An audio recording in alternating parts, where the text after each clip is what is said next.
सुबह सुबह आनंदवन के आसमान में एक विशाल सुनहरा पक्षी दिखाई दिया।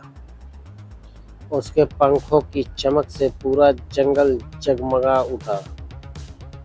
क्या वह कोई देवदूत था या किसी बड़े संकट का संदेश लेकर आया था? आइए जानते हैं पंचतंत्र की रोमांचक कहानी। नमस्कार मित्रों, आप सभी का स्वागत है एक बार फिर से हमारे YouTube चैनल @lovyofficial.com में, जहां आपको मिलती है हर दिन नई नई प्रेरणादायक पौराणिक और रहस्यमयी कहानियां। अगर आपको हमारी कहानियां पसंद आती हैं तो वीडियो को लाइक, शेयर और सब्सक्राइब करना ना भूलें। तो चलिए शुरू करते हैं। 5 दिन की राजा लोमड़ी भाग 14। सुनहरे पक्षी का रहस्यमय संदेश। प्राचीन मंदिर का रहस्य सुलझने के बाद आनंदवन के सभी जानवर पहले से भी अधिक एकजुट हो गए थे। हर पूर्णिमा को वे मंदिर की सफाई करते, प्रकृति का धन्यवाद करते और मिलजुल कर उत्सव मनाते। लेकिन एक सुबह जैसे ही सूरज की पहली किरण जंगल पर पड़ी, आसमान में एक चमकदार आकृति दिखाई दी। वह कोई साधारण पक्षी नहीं था। उसके सुनहरे पंख सूरज की रोशनी में ऐसे चमक रहे थे जैसे आकाश में सोना उड़ रहा हो। सभी जानवर आश्चर्य से उसे देखने लगे। विशाल पक्षी धीरे धीरे उड़ते हुए बरगद के पेड़ पर आकर बैठ गया। उसकी आंखों में शांति थी और चेहरे पर गंभीरता। तोता धीरे से बोला, मैंने ऐसा पक्षी पहले कभी नहीं देखा। भालू फुसफुसाया, कहीं यह देवताओं का दूत तो नहीं? बंदर बोला, अगर यह दोस्त है तो स्वागत है, लेकिन अगर दुश्मन है तो मैं सबसे पहले पेड़ पर चढ़ जाऊंगा। सभी हंस पड़े। राजा गजराज ने उस पक्षी का सम्मान पूर्वक स्वागत किया। उन्होंने कहा, हे अतिथि, आनंद वन में आपका स्वागत है। कृपया अपना परिचय दीजिए। पक्षी ने मधुर स्वर में उत्तर दिया, मेरा नाम सुवर्ण है। मैं दूर स्थित स्वर्णवन से आया हूँ। मैं यहाँ किसी युद्ध के लिए नहीं बल्कि एक संदेश लेकर आया हूँ। पूरा दरबार शांत हो गया। संदेश? सुवर्ण बोला, स्वर्णवन के जंगलों में भीषण सूखा पड़ गया है। पेड़ सूख रहे हैं, नदियाँ समाप्त हो रही हैं और पक्षियों के घोंसले उजड़ रहे हैं। मैंने सुना है कि आनंदवन ने मिलकर अपने जंगल को बचाया है, इसलिए मैं तुमसे सबसे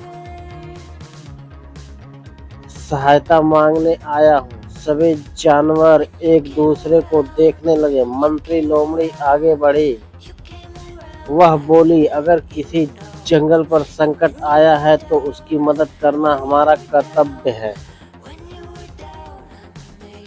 भालू बोला, लेकिन अगर हम अपना भोजन दे देंगे तो हमारा क्या होगा? लोमड़ी मुस्कुराई, साझा करने से कभी कोई गरीब नहीं होता। राजा गजराज ने भी सहमत से सिर हिला दिया।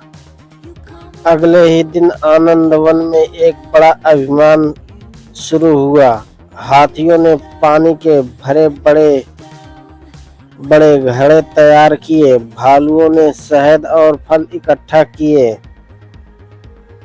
खरगोशों ने सब्जियां और औषधि पौधे जमा किए। बंदरों ने पेड़ों के बीज इकट्ठा किए।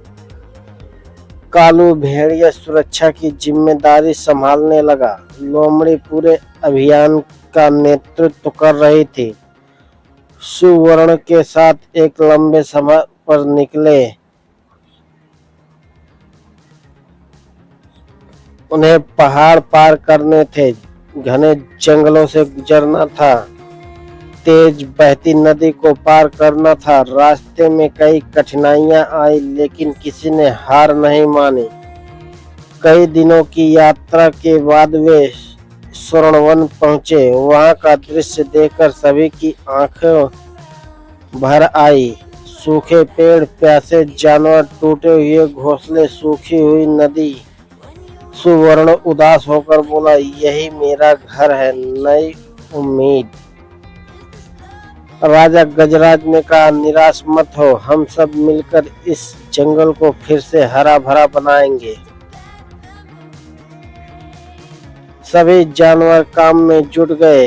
हाथियों ने दूर से पानी पहुंचाया, खरगोशों ने नए पौधे लगाए, भालुओं ने बीज बोए, बंदरों ने सूखी डालियां हटाई, लोमड़ी ने पूरे काम की योजना बनाई। कुछ दिनों की मेहनत के बाद आसमान में बादल छा गए।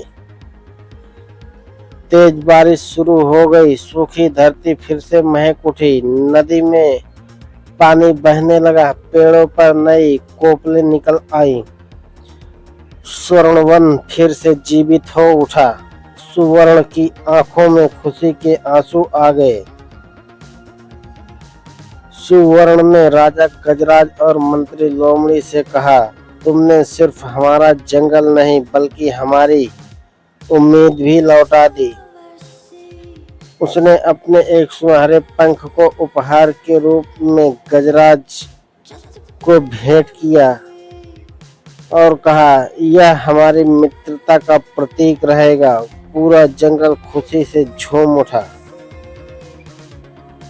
सच्ची महानता अपनी शक्ति दिखाने में नहीं बल्कि जरूरतमंद की सहायता करने में होती है। जब हम मिलकर प्रकृति और एक दूसरे की मदद करते हैं तो पूरी दुनिया बेहतर बनती है। लेकिन जैसे ही सभी आनंदवन लौटे, उन्होंने देखा कि जंगल के बीचों बीच एक रहस्यमय पेड़ रातों रात उग आया था। यह कोई चमत्कार नहीं था, यह एक नई परीक्षा की शुरुआत थी। भाग 15 में सुनेंगे जादुई वृक्ष का रहस्य। धन्यवाद मित्रों। यह कहानी कैसी लगी कमेंट बॉक्स में जरूर बताएं। फिर मिलते हैं अगली कहानी के साथ, जहां हम प्रतिदिन लेकर आते हैं प्रेरणादायक पौराणिक रहस्यमयी कहानियां।